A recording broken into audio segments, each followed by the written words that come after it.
그 미군을 공격하게 되고 그러면 미국은 그냥 바로 공격할 수 있게 그렇게 해서 미군들 다 최전방에다 배치를 시켰습니다. 그렇게 돼서 이제 얻어냈는데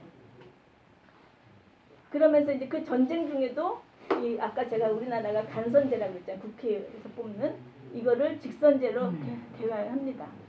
직선제를 개혁을 하고 이러면서 이제 계속 그 공산주의자들이 이거를 이승만 대통령을 이제 제거를 해야 되고 미국도 물론 그때 사실은 미국에도 공산주의자가 앞서 많았다고 말씀드렸잖아요. 그러면서 이제 이런 여러 가지 미국 내에서 문제까지 많으니까 이승만 대통령이 대통령 직선제를 만들고 이때 이제 조봉암이라는 작자가 2위를 합니다.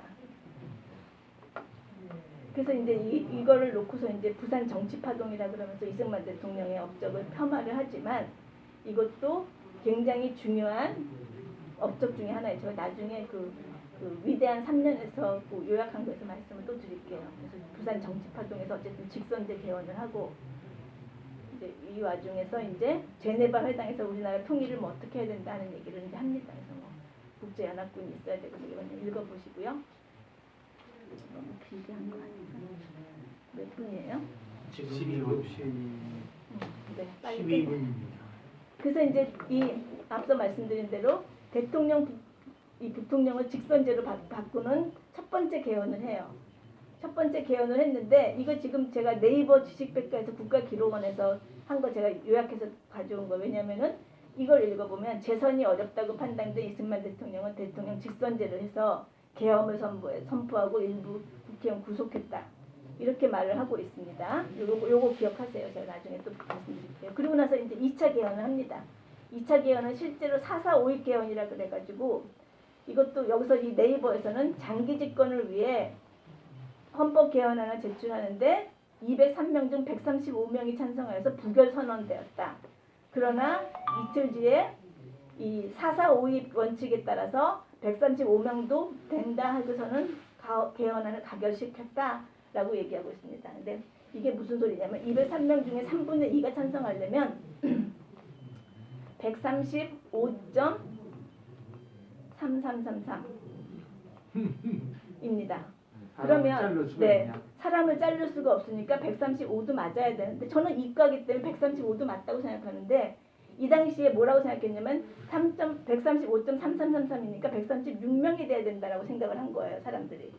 그래서 136명이 안 됐으니까 이게 부결됐다라고 했는데 저 이과 머리로는 135.333이 사람이면은 당연히 135가 돼야 된다고 생각을 하거든요. 근데 이거 가지고 4.4.5.2 개헌을 했고 뭐 헌법을 썼다고 얘기를 하는데 요 두 가지 헌법 개정을 해가지고 하는 의의를 좀 이따 말씀드릴겠는데 실제로 이제 이 네이버에서 어떻게 말하는지를 좀 비교해서 넣었습니다.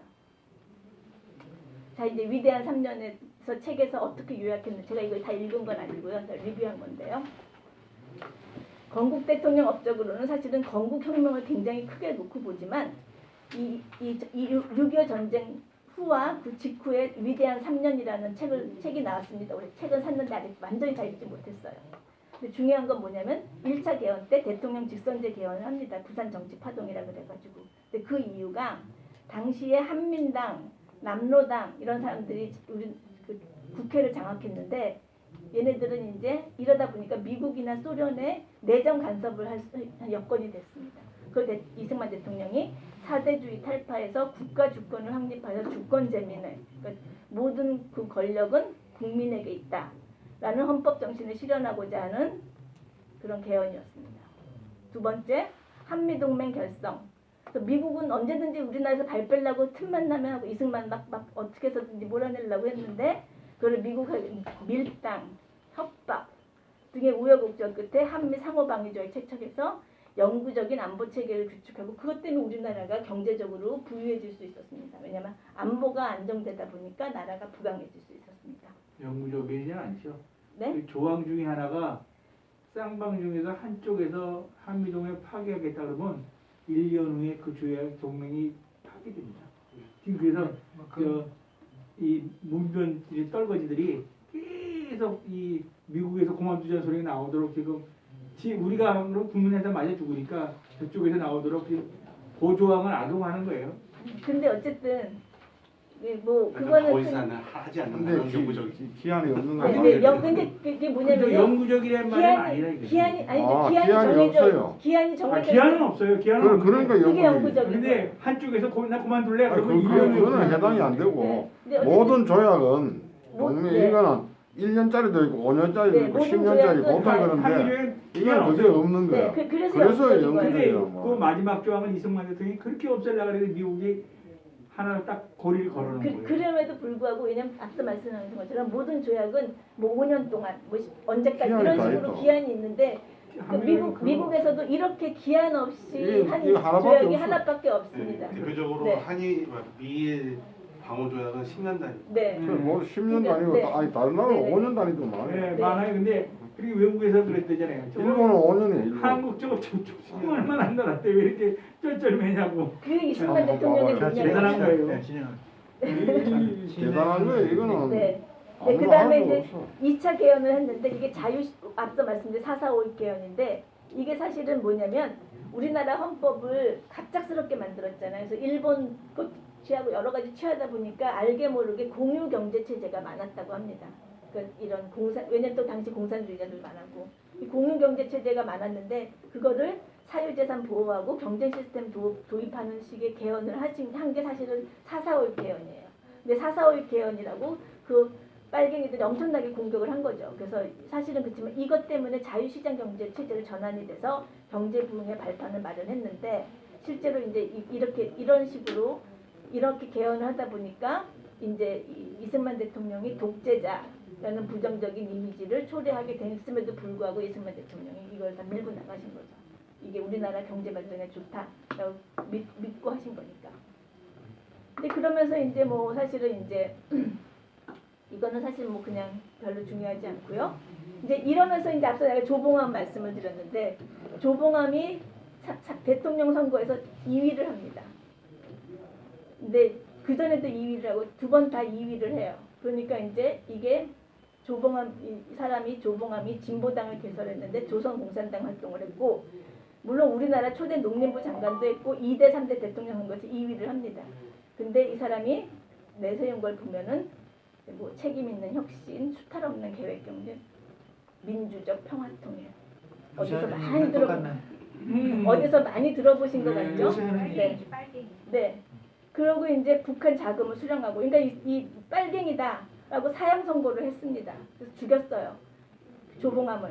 근데 조봉암을 죽였는데 이 네이버에서는 뭐냐면은 뭐 이 대통령 뭐 어쩌고 저쩌고 하면서 어쨌든 대법원에서 2011년에 무죄까지 선고했습니다. 그러니까 이걸 딱 보는 순간 소름이 딱 끼쳤어요. 이걸 딱 보는 순간 완전 소름이 딱 끼치는 거예요. 그래서 어쨌든 조봉암을 죽일 수밖에 없었던 거죠. 조봉암 안 죽였으면 아마 우리나라는 이미 50년 전에 지금 이 사태가 났을 수도 있어요. 어쨌든 그 와중에 이제 뭐 우리나라를 이제 계속해서 기업 성장을 하면서 시멘트 공장 만들고 비료 공장 만들고 원자력 연구 지시하고 사실 미국에서는 원조를 줬기 때문에 우리나라가 시멘트 공장 만들고 비료 공장 만드는 걸 그다지 반기지 않았다고 합니다. 근데 우리는 그럼에도 불구하고 열심히 비료 공장 국가 재건을 위해서 하고 원자력 연구하고 이렇게 하면서 이제 지내시다가 일본에게도 계속 우리가 뭐 문화재 반환을 우리나라 문화재 달라 북진 통일해야 된다 이런 식으로 끊임없이 하시다가 이제 또 다음 선거가 되죠. 이 당시 사실 이승만 대통령이 워낙 인기가 많아가지고 이승만 대통령 사실 두 번째, 세 번째 선거운동 안 하세요. 그냥 딴 사람이 선거운동 해주는데 이제 자유당에서 이기붕을 부통령을 만들고 싶어가지고 이걸 이제 부정선거를 하다 보니까 이제 이승만 대통령이 뒤집어 쓴 거지. 이승만 대통령 때문에 부정선거한 게 아니고 이기붕 때문에 부정선거한 겁니다. 네. 그래서 이제 경찰 막 발포를 하고 막 이렇게 4.19가 터지고 이제 발포를 하니까 이승만 대통령이 이게 뭔가 싶다가 이제 나중에 학생들한테 사진에도 보면은 입원해 있는 학생들이 가서 위로를 해줘 이승만 대통령이. 그러면 그 사람이 할아버지 대통령이라고 학생들이 막 울고 그래. 그러니까 여전히 그럼에도 불구하고 학생들은 굉장히 좋아했어요. 그래서 4.19 학생에 대해서 내가 맞을 총알을 아이들 대신 맞았다 그러면서 총재 사임하고 뭐 국민이 원한다면 보통 선거 다시 선거하고 이기붕 사퇴시키고 책임 내각제 개헌하고 뭐 이렇게 약속을 하고 바로 사임을 합니다. 그래가지고 은퇴를 하십니다. 바로 약속을 바로 되찾아서 바로 해서요. 그러고 나서 이제 그 은퇴를 4월 달에 하셨잖아요. 그리고 한 달 정도 후에 이제 하와이로 출국을 하는데 사실은 몇 주 쉬러 가신 거예요. 그런데 이 경향신문에서 뭐라고 하느냐면은 하와이로 망명 이렇게 해가지고서는 잠시 쉬러 간 하와이 방문을 망명으로 보도를 합니다. 그래서 국민, 언론, 정치인들 지금 하는 짓과 똑같죠? 건국 대통령 이승만을 해외로 쫓아버렸습니다. 그러고 나서 이제 돌아올 수 없게 돼요. 이승만 대통령 달라고 했는데 국가에서 못 가게 하니까 이제 못 하고 그래서 이제 이승만 대통령이 돌아가려고 했다가 못 돌아간다는 걸 알고 나서부터는 사실은 그전에는 스스로 걸으시고 잘 했는데 그 다음에 못 일어나셨다 그래요. 그 다음부터 이제 휠체어 생활을 하셨다고 합니다. 그러면서 이제 한국과 미래에 대해서 계속 질문을 했고 우리나라 어떻게 되냐, 통일 언제 되냐, 뭐 이런 얘기를 끊임없이 질문을 하고 언제 내가 한국 갈 수 있냐 이런 얘기를 끊임없이 물었다고 합니다. 근데 어쨌든 제대로 알려준 사람은 없었다고 하고요. 그러면서 이제 프란체스카 역사 보면은 우리는 굉장히 단조롭게 살았고 이 독립운동 시절 같이 살림을 꾸려나갔다. 그래서 이때도 이제 그 당시에 있는 교민들이 도와준 돈이 한 푼도 없으니까 대통령을 그렇게 오랫동안 해도 돈이 한 푼도 없어가지고 다른 사람들이 그 준 집에서 얹혀 살고 이렇게 사셨습니다. 그러다가 이제 돌아가시고 유언이 그리스도께서 우리를 자유케 하려고 자유를 주셨으니 그러므로 굳세게 서서 다시는 종의 멍에를 매지 말라라고 유언을 하셨다고 합니다. 이거는 이제 사실은 이제 맨날 기도하시는 그 내용 중에 하나였기 때문에 그렇게 됐다고 합니다. 그래서 장례식을 한국에 돌아와서 장례식을 했고요. 그러면서 이제 이승만 대통령이 그의 무게만큼의 다이아몬드 같은 존재다라고 이제 미팔군 사령관이 얘기하고 위대한 십자군 운동이고 이렇게 사실은 이제 이건 이제 사실은 이승만 대통령 직접 관계된 건 아니지만 우리나라 국민들 문제 김일성은 용서해도 히로히토는 용서할 수 없고 김정은과는 화해해도 아베와는 화해할 수 없고 지금 이 선택적인 분노 우리가 잘 공부하고 잘 싸워야 된다 라는 것으로 이승만 그 대통령에 대한 강의를 모두 마치도록 하겠습니다. 초등학교 때 이승만 대통령 장례식을 지금 중앙대 있죠? 동작동 그 언덕배기로 하는데 그 한강로 있잖아요. 한강 인도교에서 장례식 생리를 오는데 대단해요. 그때 제가 아는 게 별로 없는데 그 정도면 많이 가는 거지. 이거는 2시간 드렸죠? 저 준비한 것만 해도 근데 그러니까 한 일주일은 하셨겠네. 하고 싶은 얘기 지금 하세요. 자, 너무 남의 시간에 중구난방으로 얘기하지 마시고 지금. 우리 이제 그 상당히 그 많은 내용을 아주 1시간 한 27, 8분에 걸쳐서 아주 간결하게 잘 말씀을 해주셔서 감사합니다. 이거 뭐 2시간이야? 이거 뭐 5시, 이거 상당히 시간 많이 걸리셨을 거예요. 10시간 더 하죠. 살 붙이면.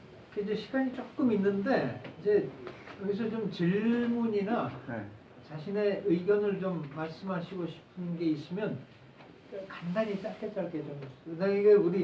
내가 백모 그 아카데미 때도 보면 막 거의 성명서를 발표해. 거의 질문이 아니고 거의 그냥 2분 관계해가지고 성명서를 발표하시는 분들 그렇게 하시지 말고 이제 짧게 간결하게 한마디씩 하고 마무리하죠.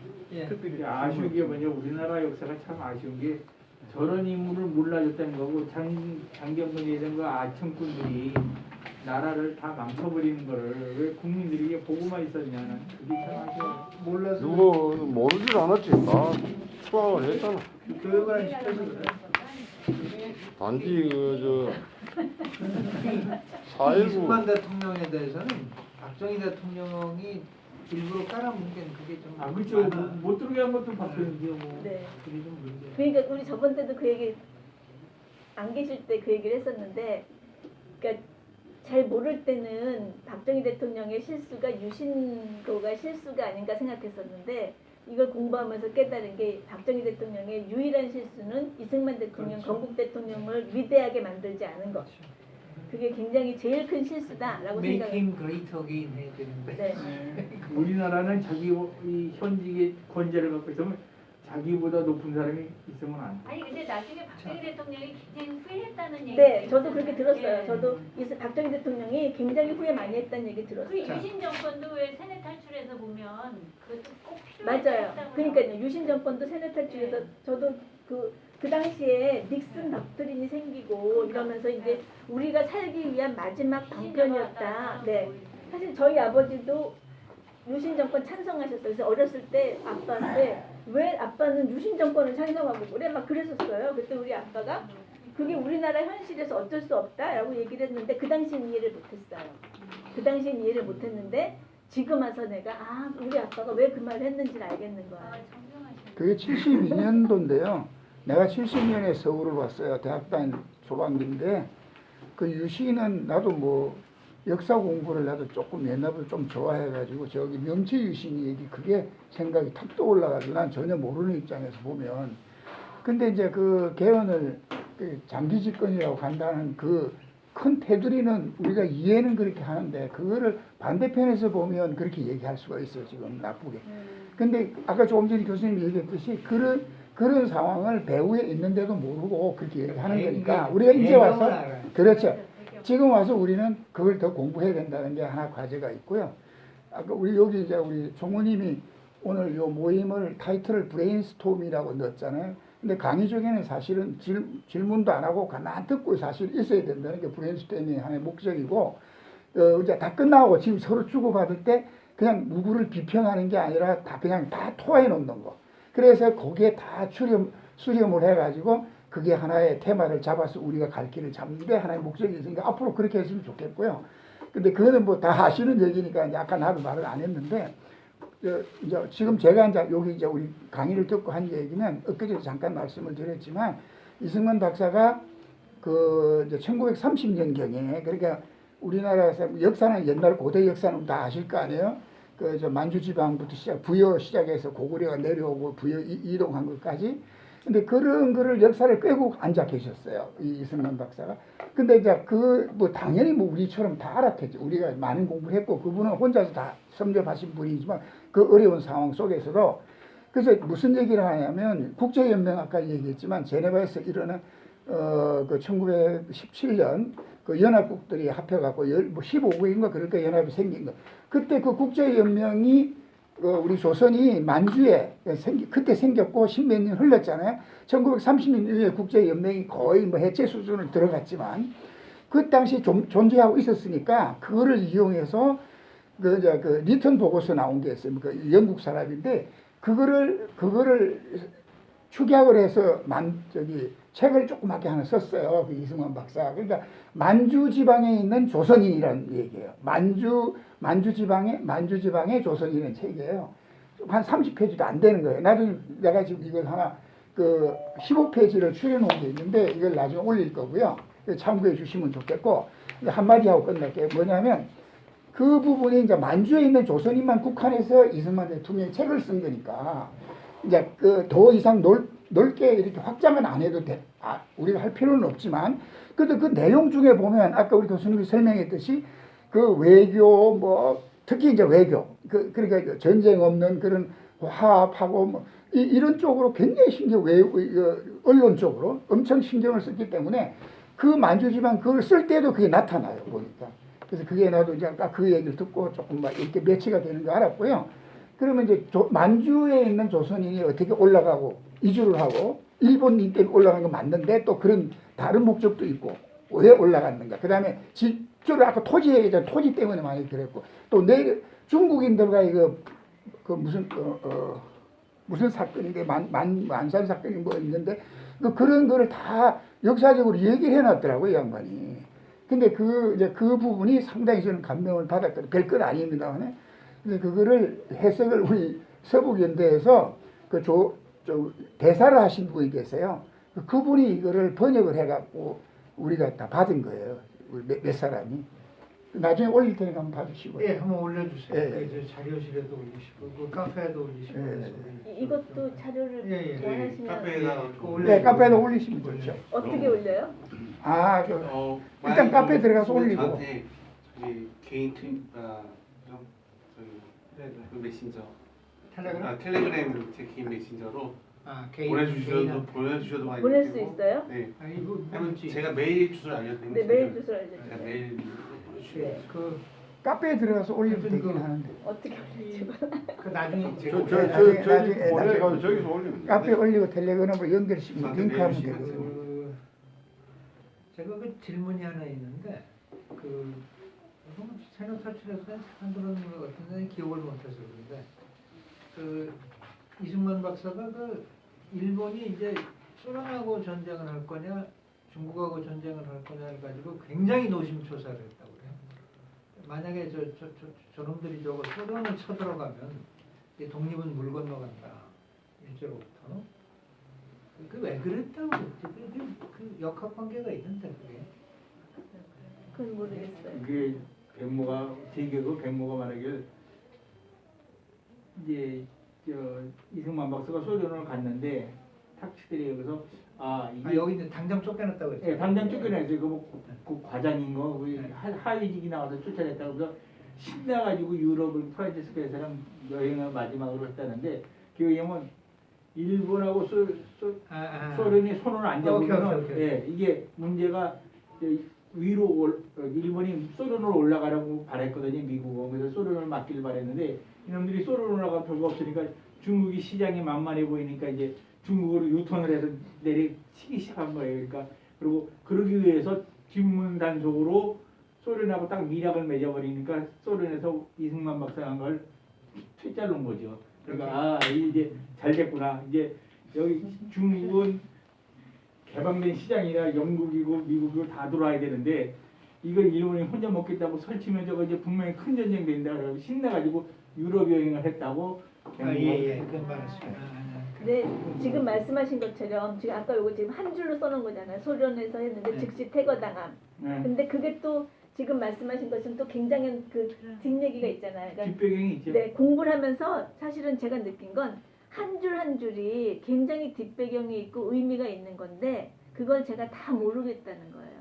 그러니까는 네. 저희도 각자 아는 부분이라 네. 그거 아니, 그러니까 이제 그걸 전공하시고 박사를 아니고 다른 박사인데 그거 잘하신 거죠. 근데 이제 그 정도. 사실은 시간 주면 이거 하겠죠. 프란체스카 도너 여사 같은 경우도 이제 이 서로 사랑해서 만났는데 사실은 이제 그 영어도 잘하고 속기 타자를 하니까 나중에 글 쓸 때 굉장히 타자를 많이 쳐줬다고 해요. 그래서 소리 피멍들 네, 피멍들 정도. 그러니까 이게 정말 그 서로 운명의 상대인가 이런 생각이 들 정도로 이런 것들을 이제 그런 것들이 느껴졌어요, 사실은. 그러니까. 예, 하여튼 저 개인적으로는 뭐 이승만이라는 인물이 뭐 영어도 잘하고 하여튼 좀 하나님이 보내주는 사람이라고 믿는데 말빨이 그렇게 좋았대. 그리고 이 역대 그 정치인들 중에 말빨을 도저히 따라갈 수 없이 말빨이 좋았던 사람이 윈스턴 처칠이에요. 근데 윈스턴 처칠을 상대할 수 있고 처칠이 말빨 절대로 안 떨어지는 사람이 메가더. 그 메가더라는 사람은 그 표현하면 그 영어로 하면 플램보이언트하다고 이렇게 표현되거든. 그 과시를 잘할 때 말빨 좋게 자기 자신을 그냥 멋지게 포장해가지고 기똥차게 이렇게 딱 얘기하고 이런 거에 굉장히 능한 사람인데 이 메가더가 또 이 이승만한테는 또 그 말빨이 안 나는데 그 정도로 그 뭔가 이렇게 사람도 잘 다루고 아마 그랬던 것 같아요. 이게 참 이 거지 나라 그 노예 나라에서 이런 사람이 나타나는 대단하다. 아니 그러니까 메가더 장군이 결국은 6.25 났을 때 메가더 장군이 엄청난 큰 역할을 했는데 그게 사실은 이승만 대통령이 나중에 알고 봤더니 몇십 년 동안 또 둘이 친분을 엄청나게 쌓아놓은 거예요. 메가더 장군 아버지하고 친구예요. 박정희 네, 대통령, 이승만 대통령도 친분이 있으니까 네. 아버지의 친구 겸 오랜 친분이 있으니까 이게 그냥 또 뭐 선수끼리 알아본다고. 근데 사진을 보면 네. 둘이 그래서 엄청나게 친한 사진들이 엄청나게 많더라고요. 둘이 이렇게 그런 사진이. 선수끼리 알아본 거예요. 예. 앞에서. 그리고 토지 개혁도 이렇게 성공한 나라 거의 우리나라가 유일하대. 네. 그렇지. 다 실패한 데잖아. 다 실패. 그러니까 지금 필리핀 같은 데가 그 지금 저 모양이 된 게 그건 기본적으로 누가 그러더라고. 저거 토지 개혁이 안 됐어. 그냥 저도 어디서 봤어요. 토지를 전토를 거의 메이저 뭐 몇 개 기반이 다 짓고 8개 가문 네. 좀 넓히면 한 30개 얘네들이 다 갖고 있어. 그래서 김성수 그거를 높이 평가했잖아요. 세뇌 탈출에서도. 그 사람이 김성수. 인천. 네, 인천 그래서 김성수. 그 사람이 그거를 토지를 내놓을 수 있었다는 그게 야당이었었잖아요. 그렇죠. 김성수 씨. 안민다. 네, 근데 그거를 내놨다는 게 그래서 김성수 씨. 김성수 어마어마한 부자거든요. 그 안다는 거죠. 그 차에 만석군이라고 그 그래요. 개념으로 토지 만석군이. 개념을 안다는 그래서 그 거예요. 사람이 굉장한 사람이에요. 그렇죠, 그렇죠. 인천이 그 만석군. 네. 아까 그 연보 중에 그 조지 워싱턴 대학 2학년 들어 편입을 한 거거든요. 2년 학교 공부한 게 있어가지고 그걸 봐줬대요. 그 2년을 편입하고 전 학기 장학금을 받았고 그 얘기 잠깐 추가를 한 거고.